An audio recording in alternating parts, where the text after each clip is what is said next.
ഈ കാണുന്നതിൽ എ കാറ്റഗറിയിൽപ്പെട്ട ആളാണ് നിങ്ങളെങ്കിൽ നിങ്ങൾ വളരെ അറ്റൻഷൻ ആഗ്രഹിക്കുന്ന ഒരു വ്യക്തിയാണ്. മറ്റുള്ളവരുടെ അട്രാക്റ്റീവ് ആയിട്ടാണ് നിങ്ങൾ പെരുമാറാറുള്ളത്. നിങ്ങൾ എന്ത് തന്നെ ചെയ്താലും അതിലൊരു സ്റ്റാൻഡേർഡ് ഉണ്ടായിരിക്കും. മാത്രമല്ല, നിങ്ങൾക്ക് ഒറ്റയ്ക്കിരിക്കുന്നത് തീരെ ഇഷ്ടമില്ലാത്ത കാര്യമാണ്. എപ്പോഴും കൂട്ടത്തിൽ കൂടി ഇരിക്കുക എന്നുള്ളതാണ് നിങ്ങളുടെ ഇഷ്ടം. ഇനി നിങ്ങൾ ബി കാറ്റഗറിയിൽപ്പെട്ട ആളാണെങ്കിൽ നിങ്ങൾ ജീവിതത്തിലുണ്ടാവുന്ന എന്ത് ചേഞ്ചുകളും അക്സെപ്റ്റ് ചെയ്യാൻ തയ്യാറുള്ള ഒരാളാണ്.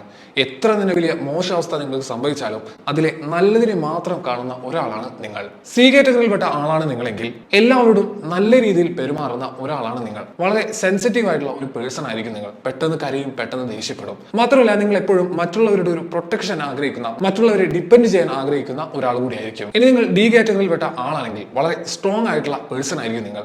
അഡ്വഞ്ചേഴ്സ് ഒക്കെ നിങ്ങൾക്ക് ഭയങ്കര ഇഷ്ടമായിരിക്കും. റിസ്ക് എടുക്കാൻ വളരെ താല്പര്യമാണ്. മാത്രമല്ല, പ്രോബ്ലം സോൾവിംഗ് എബിലിറ്റി എന്ന് പറയുന്നത് വളരെ കൂടുതലായിരിക്കും. നിങ്ങളുടെ കൂട്ടത്തിൽപ്പെട്ട ആർക്കെങ്കിലും എന്തെങ്കിലും പ്രശ്നം ഉണ്ടായാൽ ആദ്യം അഡ്വൈസ് ചെയ്യാൻ പോവുക നിങ്ങളായിരിക്കും.